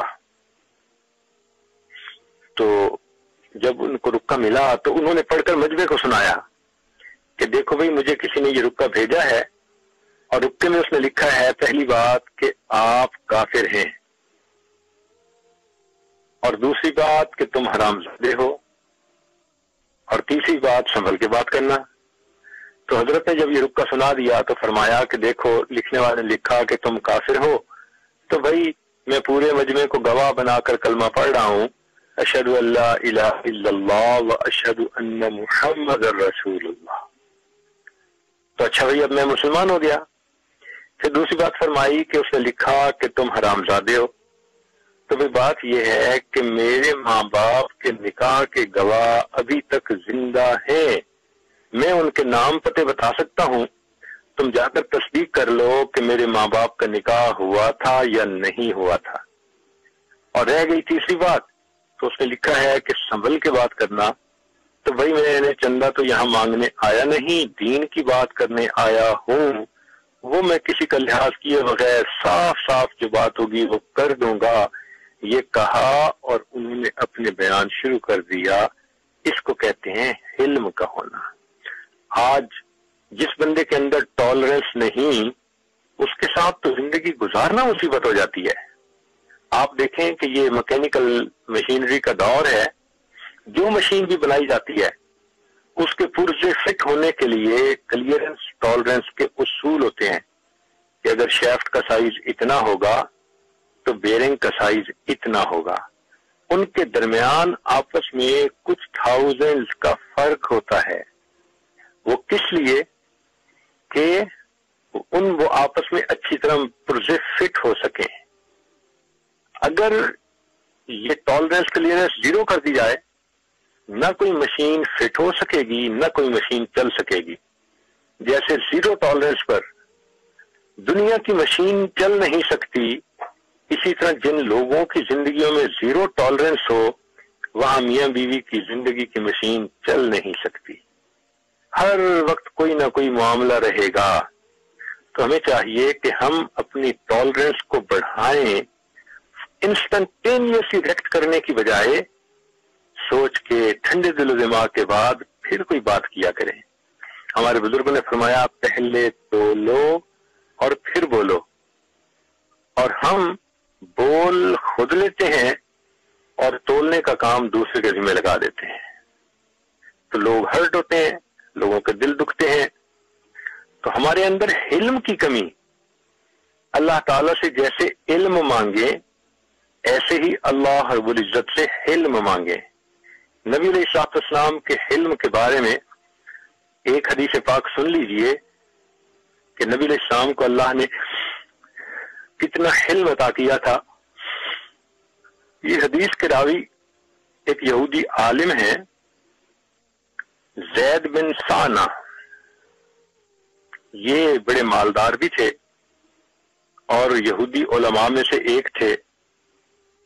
وہ کہتے ہیں لم يبق من علامات النبوة شيء الا وقد عرفته في وجه محمد صلی اللہ علیہ وسلم حين نظرت الیہ الا اثنتين، کہ جب میں نے نبی علیہ السلام کے چہرے کو پہلی مرتبہ دیکھا تو مجھے ان میں نبوت کی سب علامتیں نظر آ گئیں سوائے دو علامتوں کے۔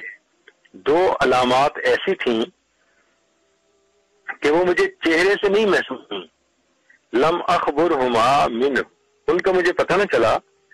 پہلی علامت جو تورات میں لکھی ہوئی تھی وہ یہ یسبق حلمہ غضبہ، کہ وہ نبی علیہ السلام جو آئیں گے، آخری نبی علیہ السلام، ان کے حلم پر، ان کا حلم ان کے غصے کے اوپر غالب ہوگا۔ اور دوسری علامت یہ ولا یزیدہ شدت الجہل علیہ الا حلما، کہ اگر کوئی ان کے ساتھ جہالت کا معاملہ کرے گا تو جتنا جہالت کا معاملہ زیادہ کرے گا ان کا حلم اتنا زیادہ بڑھ جائے گا۔ تو زید کہتے ہیں فَكُنْتُ أَتَلَطَّفُ لَهُ لِأَنْ أُخَالِطَهُ، میں ان کے آگے پیچھے موقع کی تلاش میں تھا کہ مجھے ان کے ساتھ انٹریکٹ کرنے کا موقع مل جائے، وَعَارِفُ حِلْمَهُ وَجَهْلَهُ، اور مجھے پتہ چل جائے کہ ان کا حلم کیا ہے اور ان کی جہالت کیا ہے۔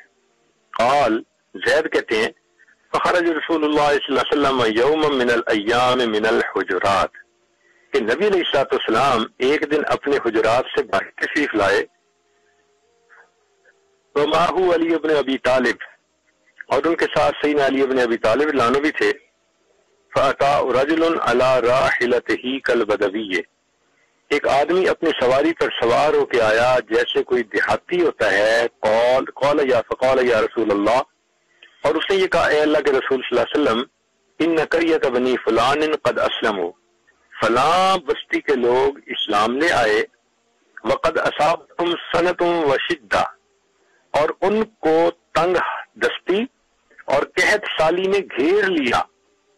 فإن رأيت أن ترسل إليهم بشيء تعينهم، تو اے اللہ کے نبی صلی اللہ علیہ وسلم اگر آپ ان کے پاس کوئی چیز ہیلپ کے طور پہ بھیجنا چاہیں تو آپ ایسی چیز دیں، میں پہنچا دوں گا۔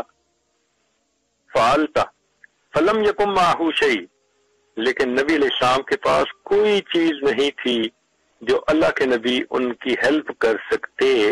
قال زید، زید کہتے ہیں فدنوت منہ فقلت، میں یہ موقع دیکھ کر ذرا قریب ہوا اور میں نے کہا یا محمد، اے محمد صلی اللہ علیہ وسلم، ان رأیت ان تبیعنی تمرا معلوما من حائط بنی فلان الی اجل کذا و کذا، کیا جو فلاں باغ کی کھجوریں ہیں آپ ان کا میرے ساتھ سودا کر سکتے ہیں؟ ابھی سودا طے کر لیں تو میں آپ کو ایڈوانس پیمنٹ کے طور پر پیسے دے دوں گا اور آپ اپنی ضرورت کو پورا کر لینا۔ جب میں نے یہ کہا تو نبی علیہ السلام نے فرمایا فقال لا یا اخا یہود، اے یہود کے بھائی ایسا نہیں، ولیکن ابیع تمرا معلوما الی اجل کذا و کذا، بلکہ میں تمہارے ساتھ ڈیل اس طرح کروں گا کہ میں نے تمہارے ساتھ اتنی کھجوروں کی ڈیل کر لی، مگر اس میں باغ کی تخصیص نہیں، کنڈیشنل نہیں ہے کہ فلاں باغ کی کھجور، بس میں تمہیں اتنے ریٹ پر اتنی کھجوریں دے دوں گا۔ فقلت نعم، میں نے کہا بہت اچھا۔ فبایعنی وآتیتہ 80 دینارا، چنانچہ انہوں نے کھجوریں بیچ دیں، ہماری ڈیل ہو گئی اور میں نے ان کو 80 دینار ایڈوانس پیمنٹ کر دی۔ فآتاہ الرجل، وہ 80 دینار نبی علیہ السلام نے اس شخص کو دے دیے کہ جا کر فلاں بستی کے لوگوں کو میری طرف سے یہ ہیلپ پہنچا دیں۔ قال زید کہتے ہیں فلما كان قبل محل الاجل یومین بیومین او ثلاثة، وہ جو ڈیڈ لائن تھی کہ فلاں ڈیٹ تک میں آپ کو کھجوریں دے دوں گا، اس میں ابھی 2 دن یا 3 دن رہتے تھے۔ خرج رسول اللہ صلی اللہ علیہ وسلم فی جنازت رجل من الانصار، کہ نبی علیہ السلام ایک انصاری کا جنازہ پڑھانے کے لیے نکلے، ومعہ ابو بکر و عمر و عثمان فی نفر من اصحابہ، اور ان کے صحابہ میں سے ابو بکر لانو، عمر لانو، عثمان لانو، یہ سب حضرات ساتھ تھے۔ فلما صلی علی الجنازۃ اتیتہ، زید کہتا ہے کہ جب انہوں نے نماز جنازہ پڑھا لی تو میں ان کے پاس آیا، فاخذت بمجامع قمیصہ وردائہ ونظرت الیہ بوجہ غلیظ، زید کہتا ہے کہ میں نے آتے ہی ان کے کرتے اور ان کی تہبند کی جو جمع ہونے کی جگہ تھی، یعنی کمر کے پاس جہاں ٹاپ باٹم کے دونوں کپڑے اکٹھے ہوتے ہیں، میں نے اس جگہ سے وہ بڑے جو ہے وہ زور سے پکڑ لیا اور نبی علیہ السلام کی طرف بڑا غصے والا چہرہ کر کے میں نے دیکھا۔ ثم قلت، پھر میں نے کہا الا تخزی یا محمد حقی، اے محمد صلی اللہ علیہ وسلم آپ میرا حق کیوں مجھے نہیں دیتے؟ فواللہ، اللہ کی قسم، ما علمتکم یا بنی عبد المطلب لسیء القضاء مطل، اب میں نے یہ بات اور زیادہ کر دی کہ اے عبد المطلب کی اولاد، تم سارے کے سارے قرض کو ادا کرنے کے اندر ٹال مٹول کرتے ہو، تم سست ہو قرض دینے میں۔ اب یہاں ذرا غور کیجئے کہ یہ کوئی الگ وہ بات نہیں کر رہا، صحابہ کے مجمع میں سب کے سامنے کھڑا ہو کر، اور ابھی ڈیڈ لائن جو تھی اس میں 2 یا 3 دن ابھی باقی ہیں۔ معلوم یہ ہوا کہ وہ جان بوجھ کے نبی علیہ السلام کو ہرٹ کر رہا تھا، اصل میں وہ ہیملیٹ کرنا چاہتا تھا تاکہ یہ ریئیکٹ کریں اور میں دیکھوں کہ ان کا ریئیکشن کیا ہے۔ وہ زید کہتے ہیں کہ جب میں نے ان کے کپڑے کو پکڑا اور ان کی طرف غصے والی آنکھ سے دیکھا اور ان کو کہا کہ تمہارا سارا قبیلہ ہی ایسا برا ہے، تو قال، وہ کہتے ہیں نظرت الی عمر، میری نظر پڑی عمر لانو پر، وعیناہ تدوران فی وجہہ، اور عمر لانو کی آنکھیں میرے چہرے پر گڑی ہوئی تھی، وہ میری طرف حیران ہو کے دیکھ رہے تھے کہ میں کیا بدتمیزی کا معاملہ کر رہا ہوں۔ ثم قال، پھر عمر لانو بولے، ان کی رگ فاروقی پھڑک اٹھی، کہنے لگے ای عدو اللہ، اے اللہ کے دشمن، اتقول لرسول اللہ صلی اللہ علیہ وسلم ما اسمعو، تو رسول اللہ صلی اللہ علیہ وسلم کو یہ الفاظ کہہ رہے ہیں جو میں سن رہا ہوں۔ فوالذی، اس ذات کی قسم، بعثہ بالحق، جس نے نبی علیہ السلام کو حق دے کر بھیجا، لولا ما احاذر فوتہ لضربت بسیفی رأسک، اگر مجھے تیرے حق کے ضائع ہونے کا خوف نہ ہوتا میں اپنی تلوار سے تیرے سر کو اڑا کے رکھ دیتا، قلم کر دیتا۔ ورسول اللہ صلی اللہ علیہ وسلم ينظر الى عمر فی سکون وتبسم، اور رسول اللہ صلی اللہ علیہ وسلم عمر لانو کو بڑے سکون اور تبسم مسکرا کر دیکھ رہے ہیں۔ ثم قال، پھر رسول اللہ صلی اللہ علیہ وسلم نے فرمایا، یا عمر، اے عمر، انا وہو الی غیر ھذا منک احوج، میں اور یہ تمہارے دوسرے برتاؤ کے مستحق تھے، ان تأمرہ بحسن الاقتضاء، کہ تو اس کو نصیحت کرتا کہ بھئی پیسے قرضہ اچھے طریقے سے مانگنا چاہیے، وتأمرنی بحسن القضاء، اور عمر مجھے بھی کہتا کہ جی قرضہ جلدی دینا چاہیے۔ اذهب یا عمر، اے عمر آپ اس کے ساتھ جائیں، فقضہ حقہ، اس کو جا کر اس کی کھجوریں پوری کی پوری دے دے، وزدہ 20 صاع، اور اس میں 20 صاع، یعنی جیسے کلو کا اب جو ہے وہ ویٹ ہوتا ہے، اس وقت صاع کہتے تھے جو چند کلو کے برابر تھا، اور اس کو 20 صاع کھجوریں زیادہ دے دو، مکان ما روعتہ، چونکہ آپ نے اس کو تھریٹ کیا، اس کو غصہ کے ساتھ یعنی بات کی۔ قال زید، زید کہتے ہیں فذهب بی عمر، عمر لانو میرے ساتھ گئے، فقضانی، انہوں نے مجھے میری جو کھجوریں تھیں وہ بھی دے دیں، وزادنی، اور 20 صاع کھجوریں مجھے اور بھی زیادہ دے دیں کمپنسیشن کے طور پر جو انہوں نے مجھے تھریٹ کیا۔ فاسلمت، میں لوٹ کر واپس آیا اور میں نے نبی السلام کے ہاتھوں پر اسلام کو قبول کر لیا۔ اندازہ لگائیے اللہ کے پیارے حبیب صلی اللہ علیہ وسلم کے کیا اخلاق تھے، دلوں کو جیت لیا کرتے تھے۔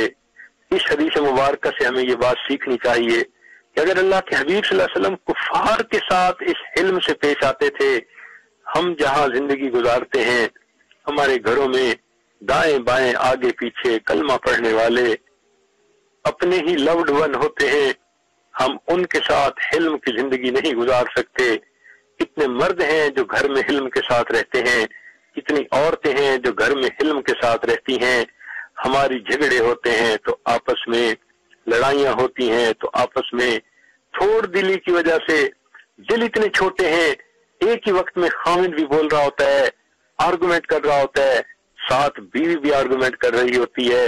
ہمیں سمجھنے کی ضرورت ہے to run a big show one should have a big heart, ہمیں اپنا اچھا گھر چلانے کے لیے بڑے اچھے دل کی ضرورت ہے، تو ہم اپنے دلوں کو بڑا کر لیں اور اس دل کو حلم سے بھر دیں، ہم اللہ کے بندوں کے لیے راحت جان بن جائیں گے۔ اور اگر ہمارے اندر ٹالرنس نہ ہوئی تو پھر ہم اللہ کے بندوں کے لیے وبال جان بن جائیں گے۔ اللہ تعالی ہمیں حلم والی نعمت عطا فرمائے اور ہمیں اپنے مقبول بندوں میں شامل فرمائے۔ وآخر دعوانا ان الحمد للہ رب العالمین۔ دعا سے پہلے کچھ لوگوں کی طرف سے یہ پیغام تھا کہ وہ بیعت ہونا چاہتے ہیں، تو بطائب ہونا چاہتے ہیں۔ ایسے لوگ جہاں بھی آواز سن رہے ہیں وہ پچھلے گناہوں سے توبہ کی سچی نیت کر لیں اور آئندہ نیکوکاری کی زندگی گزارنے کا دل میں ارادہ کر لیں۔ الحمدللہ وکفا وسلام علی عبادہ الذین اصطفیٰ، اما بعد۔ یہ کلمات سچے دل کے ساتھ پڑھتی جائیے۔ بسم اللہ الرحمن الرحیم، لا الہ الا اللہ محمد الرسول اللہ، آمنت باللہ وملائکتہ وکتبہ ورسلہ والیوم الآخر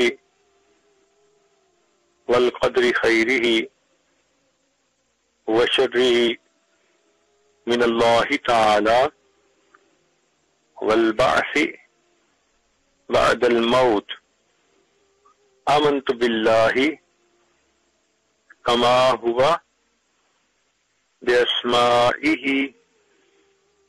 وصفاتہ وقبلت جميع احکامہ اقرار باللسان وتصدیق بالقلب اشہد ان لا الہ الا اللہ واشہد ان محمدا عبدہ ورسولہ استغفر اللہ ربی من کل ذنب واتوب الیہ برحمتک یا ارحم الراحمین۔ ان کلمات کو پڑھنے سے اب آپ بیٹھ ہو چکی ہیں، چند معمولات سن لیجئے۔ ایک تو 100 مرتبہ استغفار صبح شام پڑھنا، استغفر اللہ ربی من کل ذنب واتوب الیہ۔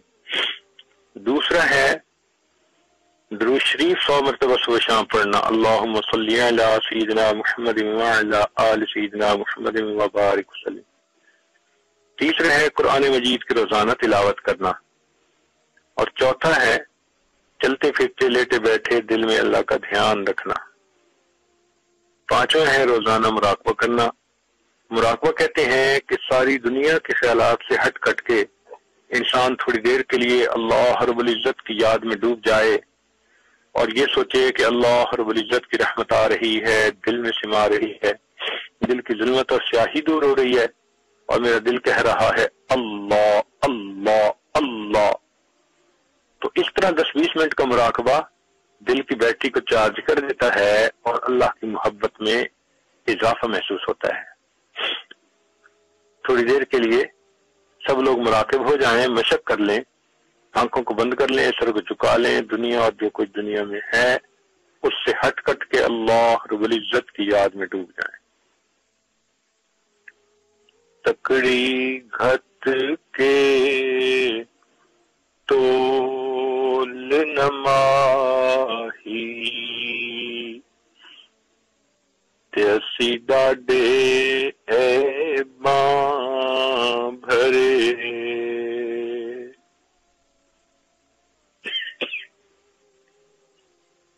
تکڑی گھت کے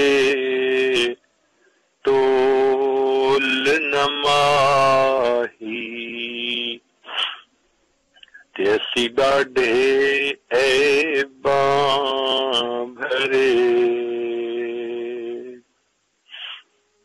در آیاں دی لاج تہانوں چاہے کھوٹے تے چاہے کھرے،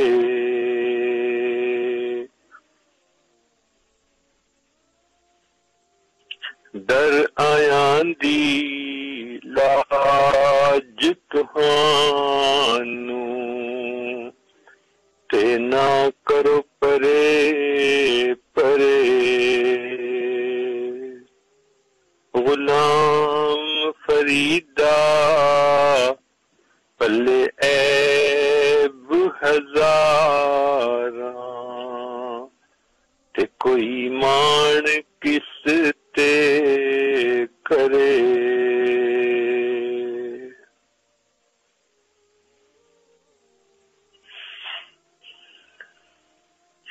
نام سوہنی تے نا گن پلے،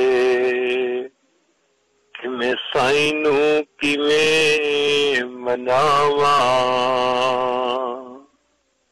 چارے لڑ میرے چکڑاں لتھڑے، تے میں کیڑا مل مل دھواں، صابن تھوڑا تے میل گھنیری، تے میں بہ پتنا تے رواں، غلام فریدا کوئی وس نہ چلدا، تے میں ہنجواں دے ہار پرواں، لا الہ الا اللہ محمد رسول اللہ دعا کر لیجئے۔ سبحان ربی العلی الوہاب، اللہم صلی علی سیدنا محمد وعلی آل سیدنا محمد وبارک وسلم۔ اے مالک، ہم آپ کے عاجز مسکین بندے ہیں، ہمارے گناہوں کو معاف فرما، خطاؤں سے درگزر فرما، عیبوں کی پردہ پوشی فرما۔ اللہ ہماری نگاہوں کو پاک فرما، دلوں کو صاف فرما، سینوں کو اپنی محبت سے لبریز فرما، اپنے عشق کی آتش ہمارے سینوں میں پیدا فرما، ہمارے انگ انگ سے اپنے ذکر کو جاری فرما، روئے روئے سے اپنے ذکر کو جاری فرما، ہڈی ہڈی بوٹی بوٹی میں اپنی محبت پیدا فرما۔ کریم آقا، جو گناہ ہم نے دن میں کیے معاف فرما، جو راتوں میں کیے معاف فرما، جو محفل میں کیے معاف فرما، جو تنہائیوں میں کیے معاف فرما، جو ارادے سے کیے معاف فرما، جو بنا ارادے کے ہوئے معاف فرما، جو گناہ یاد ہیں وہ بھی معاف فرما، جو کر کے بھول گئے وہ گناہ بھی معاف فرما۔ اللہ گناہوں کی ذلت سے محفوظ فرما، ہمیں طاعت کی عزت نصیب فرما، ہمارے قدم گناہ کے لیے اٹھنا چاہیں اٹھے قدموں کو واپس فرما، ہاتھ گناہ کے لیے بڑھنا چاہیں بڑھتے ہاتھوں کو واپس فرما۔ رب کریم ہمیں تقوی پرہیزگاری کی زندگی نصیب فرما، ہماری جسمانی بیماریوں کو دور فرما، روحانی بیماریوں کو دور فرما، تقوی و طہارت کی زندگی نصیب فرما۔ اے اللہ، بے اولادوں کو نیک اولاد عطا فرما، جو صاحب اولاد ان کی اولادوں کو نیکوکار بنا، فرما بردار بنا، ماں باپ کی آنکھوں کی ٹھنڈک بنا۔ جن گھروں میں جوان بچے بچیاں موجود ہیں، اللہ ان بچوں کے مستقبل کو روشن فرما، ماں باپ کے لیے فرض ادا کرنے آسان فرما۔ اے اللہ، قرضوں سے محفوظ فرما، مرضوں سے محفوظ فرما، ذلت سے محفوظ فرما، قلت سے محفوظ فرما، قلت سے محفوظ فرما۔ اے اللہ، جو ہمارے اکابر، والدین، عزیز، اقارب، مشائخ فوت ہو چکے، ان کی مغفرت فرما، اور جن کی آپ نے مغفرت کر دی، قرب کے اعلیٰ درجات عطا فرما۔ اللہ ہمیں بار بار اپنے گھر کا دیدار عطا فرما، اپنے حبیب صلی اللہ علیہ وسلم کے در کی حاضری نصیب فرما۔ اللہ، جنہوں نے دعاؤں کے لیے پیغام بھیجے، خط لکھے، فون کیے، یہ توقعات رکھتے ہیں، اللہ سب کی نیک مرادوں کو اپنی رحمت سے پورا فرما۔ اے رب کریم، ہم پر رحمت کی نظر فرما۔ اللہ، بچہ پریشان ہوتا ہے، ماں باپ کی طرف دوڑتا ہے، بندہ پریشان ہوتا ہے، پروردگار کی طرف لوٹتا ہے۔ اے بے کسوں کے دستگیر، اے ٹوٹے دلوں کو تسلی دینے والے، اے وہ ذات کہ ہر انسان جس کے سامنے اپنے دامن کو پھیلاتا ہے، ہر ایک کی ضرورتیں پوری کرنے سے بھی جس کے خزانے میں اے اللہ کوئی کمی نہیں آتی، اے وہ ذات ہمارے حال پر بھی رحمت کی نظر فرما۔ اے کریم آقا، مہربانی کا معاملہ فرما۔ ماں بچے کو نجاست میں لٹھا دیکھتی ہے، وہ بچے سے نفرت نہیں کرتی، اسے چھوڑ نہیں دیتی، سمجھتی ہے یہ تو نادان ہے، بیٹا تو میرا ہی ہے، وہ بچے کو دھو لیتی ہے، سینے سے لگا لیتی ہے۔ اللہ، ہم بھی گناہوں کی سجاست میں لچڑے ہوئے ہیں، اللہ ہم سے بھی خفا نہ ہوئیے، ہمیں اپنے در سے دور نہ کیجیے، ہمیں نفس و شیطان کے حوالے نہ کر دیجیے، اللہ زندگی میں بے سہارا نہ کیجیے۔ اے اللہ، اپنی رحمت کے ساتھ ایک نظر رحمت کی ڈال کر ہمیں دھو دیجیے اور اپنی رحمت کی چادر میں جگہ عطا فرما دیجیے۔ اللہ، اٹکے کاموں کا ہونا آسان فرما، الجھے کاموں کو اپنی رحمت سے سلجھا۔ اے اللہ، دلوں میں الفت محبت نصیب فرما۔ اے اللہ، اپنے پیارے حبیب صلی اللہ علیہ وسلم کے در کی حاضری نصیب فرما۔ اے اللہ، ہماری ان دعاؤں کو اپنی رحمت سے قبول فرما۔ جن گھروں میں جوان بچے بچیاں موجود ہیں، اللہ ان بچوں کے مستقبل کو روشن فرما، ماں باپ کے لیے فرض ادا کرنے آسان فرما۔ اللہ، اولاد کے غموں سے محفوظ فرما، اولاد کے دکھوں سے محفوظ فرما، اولاد کی پریشانیوں سے محفوظ فرما۔ میرے مولا، نماز مسکینوں کے اٹھے ہاتھوں کو قبول فرما۔ اے اللہ، پوری دنیا میں جہاں بھی مسلمان پریشان ہیں، اللہ سب کی پریشانیوں کو دور فرما، ہمارے تینوں حرم کی حفاظت فرما۔ اے کریم آقا، جو کہا سنا گیا اس پر عمل کی توفیق عطا فرما، اور ہمیں اپنے پیارے حبیب صلی اللہ علیہ وسلم کی ایک سنت پر محبت کے ساتھ عمل کرنے کی توفیق عطا فرما۔ صلی اللہ تعالی علی حبیبہ سیدنا محمد وآلہ واصحابہ اجمعین برحمتک یا ارحم الراحمین۔ ویڈیو کے نیچے سبسکرائب کے بٹن پہ کلک کریں، بیل کے آئیکن پہ کلک کیجئے تاکہ ہر نئی ویڈیو کی نوٹیفیکیشن آپ کو مل جائے، اور تھمز اپ کا بٹن دبا کر اس ویڈیو کو لائک کریں۔